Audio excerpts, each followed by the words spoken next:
Hello everyone, welcome back to our channel Learn with Nishman.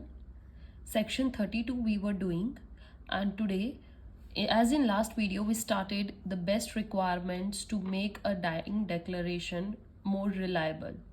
Right? What are those requirements to give the best piece of dying declaration? And in last video, I gave you 4 requirements. There are in total 14 requirements, and today we are continuing that one. So pay your all attention. The next one, fifth, right, dying declaration बच्चे हम section 32 कर रहे हैं, जिसमें ये आएगा कि cases in which statement of relevant fact by the person who is dead. तो वो कौन कौन से केसेस होंगे, राइट?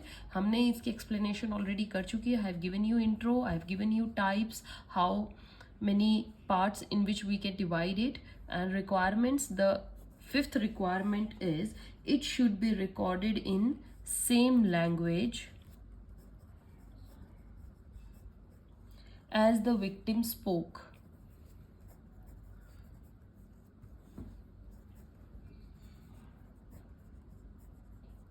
राइट, तो लैंग्वेज कौन सी होनी चाहिए?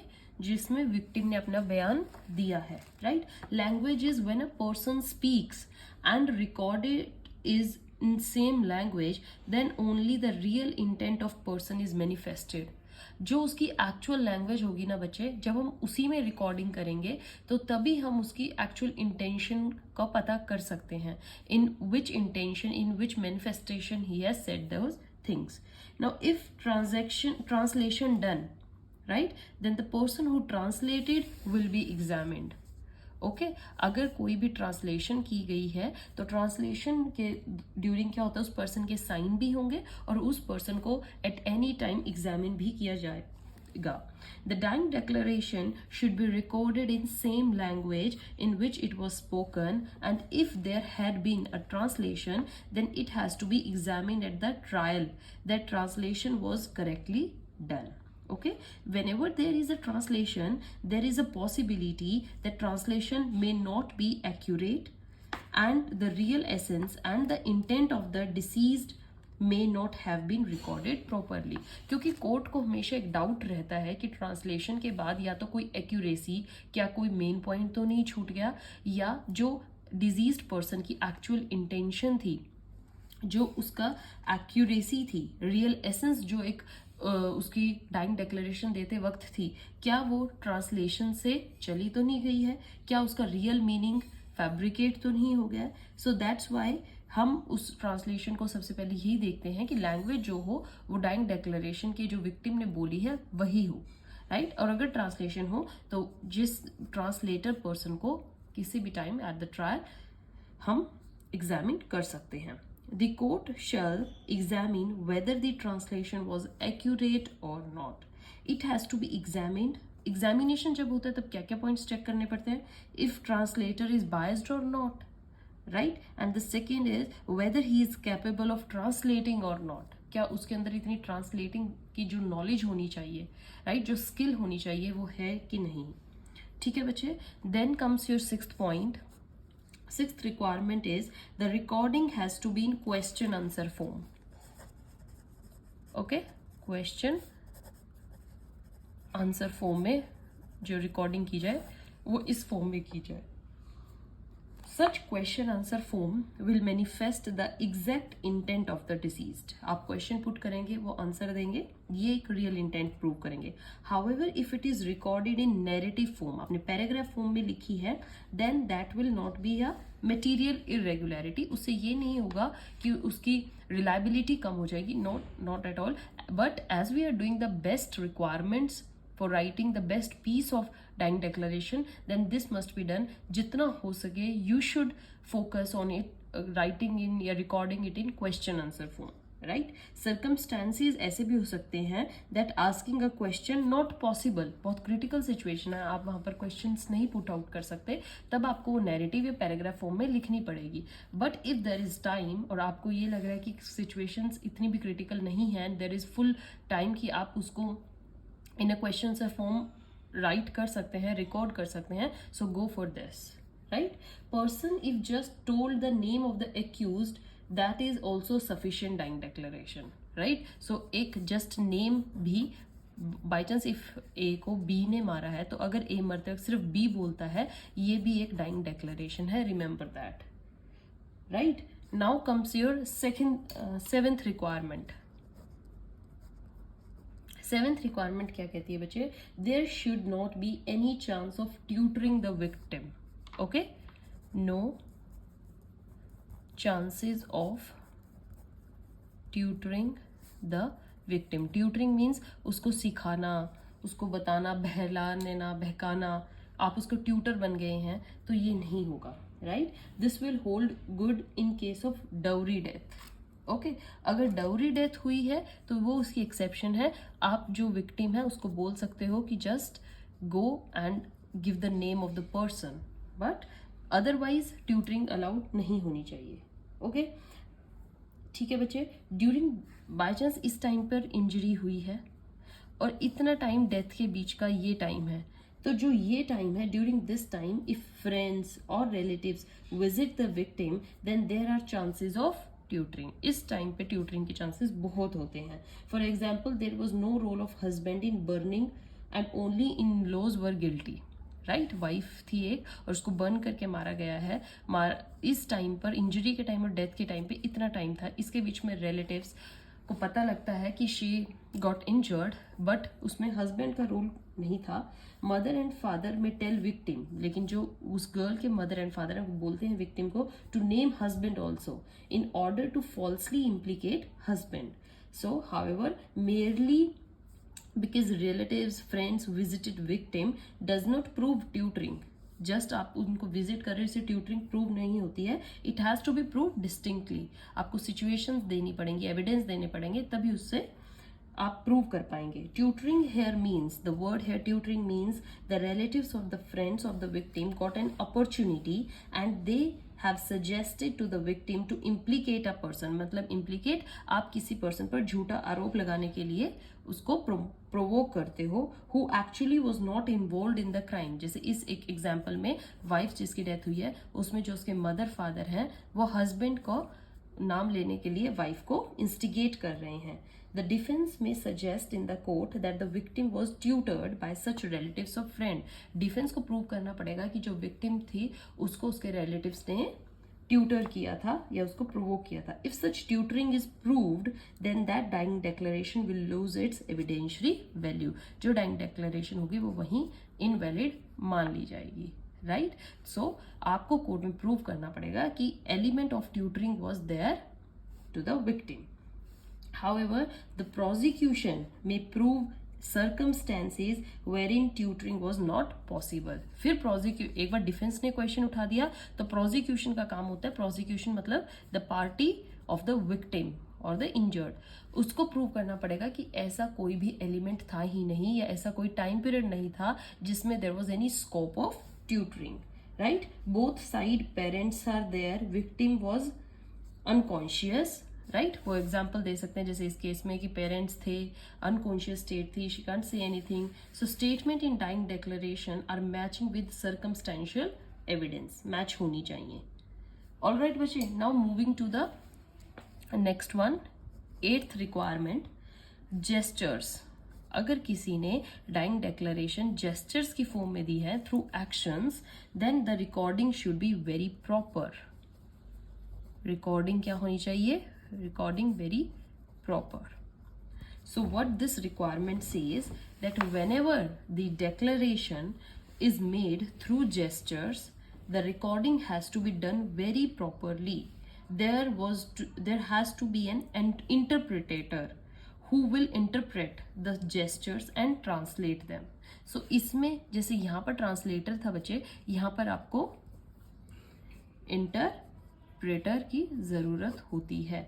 और इंटरप्रेटर का क्या काम होता है? ताकि वो उसके जेस्चर्स को समझे, फिर उनको ट्रांसलेट करे और उनको बताए that into speech, right. Gestures होंगे, इनको इंटरप्रेट करना पड़ेगा, इंटरप्रेट करने के बाद ट्रांसलेट करना पड़ेगा, ट्रांसलेट करना किस में पड़ेगा? Into speech.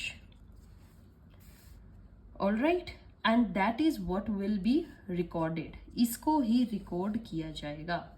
The script should also record the, जो ये ट्रांस इंटरप्रेटर होगा इसको shall also record the actual gestures made by the victim, साथ में स्पीच के साथ साथ जेस्चर्स को भी मेंशन करना पड़ेगा, and it shall also be video recorded. ये याद रखिएगा बच्चे, जो जेस्चर्स होंगे उनको वीडियो रिकॉर्डेड की जानी चाहिए, ताकि जो सिटिंग जज हो वो एक्चुअली में एग्जामिन कर सके what were the situation under which person gave this information, और उस जेस्चर्स को वो जो विक्टिम था वो किस इंटेंशन से बना रहा था। Coming to the next requirement is that, एक और चीज बचे इसमें वीडियो रिकॉर्डिंग में, if video recording not done due to some circumstances then the evidentiary value of dying declaration is not reduced, it remains same, so it is only the by requirement, right, it's not the main requirement. एक extra requirement अगर आप कर सकते हो तो well and good, otherwise इसकी evidentiary value पर कोई इफेक्ट नहीं पड़ता है।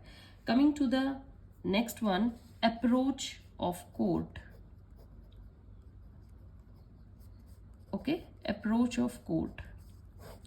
So this requirement of dying declaration says that, example ले लेते हैं बच्चे, A है, he caused injury at 5 AM. Okay, injury किसी को cause की है 5 AM सुबह। A taken to hospital, A को फिर hospital ले जाया गया। On the way to hospital, A made dying declaration.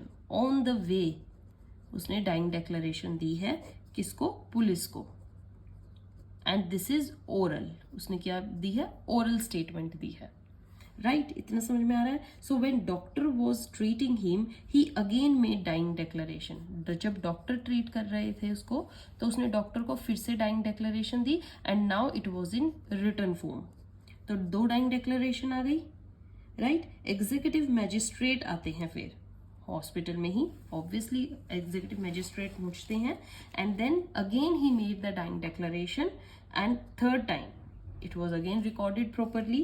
Now if there are multiple dying declarations they should corroborate each other, right, कोई ना कोई एक दूसरे की एविडेंशियरी वैल्यू को कॉरोबोरेट करेगी, है ना बच्चे।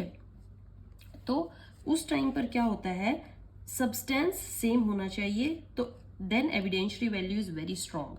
अगर आप तीनों में वही बात कह रहे हो, मेन सब्सटेंस की बात कर रहे हो, तो आपकी जो डाइंग डेक्लेरेशन है वो बहुत स्ट्रॉन्ग बन जाएगी, राइट। अब यहाँ पर अगर हम देखें, जो थर्ड डाइंग डेक्लेरेशन थी जो एग्जीक्यूटिव मैजिस्ट्रेट के सामने दी गई, फॉर्मली रिकॉर्ड की गई, right, and corroborated by other dying declarations, उनको उसने कॉरोबोरेट कर दिया, because the very last piece is always the best evidence, remember that.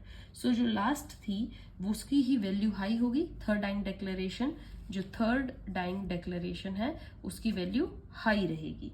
But if contrary dying declaration is made then that dying declaration which fits in the circumstantial evidence that will B admissible. अगर इन तीनों में से कोई भी dying declaration ऐसा हुआ जो उनसे कॉन्ट्रैरी है, तो उस टाइम पर कोर्ट की अप्रोच क्या होती है, जो उस सिचुएशन में सर्कमस्टेंशियल एविडेंस के through best fit the situation that will B admissible, but value उसकी लेस ही रहेगी, क्योंकि हाई हमेशा लास्ट वन जो फॉर्मली रिकॉर्ड हुई है, राइट। सो अब हम एक एग्जाम्पल देखते हैं, lady was burned, right. So first dying declaration, burned due to bursting of stove, right. Then the second dying declaration क्या देती है, I was sleeping with mother in law, blanket put, dragged, took in garden, can't see in the blanket and put on fire, फिर मेरे पर fire लगाई गई। तो first situation में she talked about stove, here she said कि उसको ढक के, और उसको सिचुएशन का नहीं पता था, उसको ड्रैग करके ले जाया गया था। थर्ड डाइंग डेक्लेरेशन में she says added in second, मतलब जो उसने सेकेंड दी है ब्लैंकेट वाली, गार्डन वाली, उसको लेकर गए हैं, उसी में ही ऐड करती है that husband loves her and he has no role, right, husband on roof, उसने हस्बैंड को बिल्कुल अलग कर दिया सिचुएशन से, कि वो he love her and he has no role in that, he was on roof. अब एविडेंस क्या आता है, no evidence of gas bursting, जब वहां से जो सर्कमस्टेंशियल एविडेंस कलेक्ट किए गए बच्चे, वहां पर क्या था कि गैस बर्स्टिंग का कोई भी एविडेंस नहीं मिला, right. Gallon of petrol found, fingerprint of this FIL also there, Therefore जो फर्स्ट डाइंग डिक्लेरेशन थी was false on the basis of circumstantial evidence. जो उसने बिल्कुल फर्स्ट डाइंग डिक्लेरेशन दी थी that गैस स्टोव से आग लगी, वो बिल्कुल ही इनएडमिसिबल हो जाती है because there was even no circumstantial evidence also. Right? अब कोर्ट विल अंडरस्टैंड या may tend to forgive, first को फॉरगिव कर देगी. Now coming to second dying declaration, real circumstances है. It matches the circumstances because वहां पर एक gallon petrol found हुआ है. सो कॉर्टयार्ड में मिला है. Dragging her alone is not possible, therefore must be 2 people involve. Okay, mother in law सिर्फ ड्रैग करेंगी वो इम्पॉसिबल है, तो 2 पीपल इन्वॉल्व रहेंगे. Mother and father in law ये टॉर्चरर्स हैं. Now room locked from inside, this shows that mother and the father-in-law involved, वो involved हैं. Therefore second matches the evidence, right? Situations को सबसे पहले कोर्ट क्या करती है बच्चे, आसपास के एविडेंसेस को भी परखती है. तो अगर उनसे अगर वो आइडिया देखे तो ये मैच हो रहा है. Then the third dying declaration, right? Third dying declaration में क्या था, that her husband was not involved. So as a matter of precaution, it declares that husband is not guilty. Okay, so these dying declarations was not inconsistent. Second and third को हम क्या कर लेंगे, admissible कर लेंगे, right? Admit. Second and third dying declaration admissible है. First totally false because there was no circumstantial evidence. Okay बच्चे, समझ में आ रहा है? सेकेंड डाइंग डिक्लेरेशन जो है वो कोरोबोरेटेड बाय थर्ड, क्योंकि थर्ड उसमें जस्ट एड ऑन हुई है. And evidentiary value of dying declaration high है. So whenever there are multiple dying declarations there can be 2 situations. समझ रहे हैं बच्चे एग्जाम्पल से? The dying declarations are corroborative with each other होंगी या दे आर इनकंसिस्टेंट. अब second और थर्ड जो है वो इनकंसिस्टेंट तो नहीं है क्योंकि उसमें जस्ट एड ऑन हुआ है, कोरोबोरेटिव जरूर है. So in the former case, dying declaration corroborate each other and therefore evidentiary value will be high. However, in the later case, court will has to examine as to which of the dying declaration is reliable.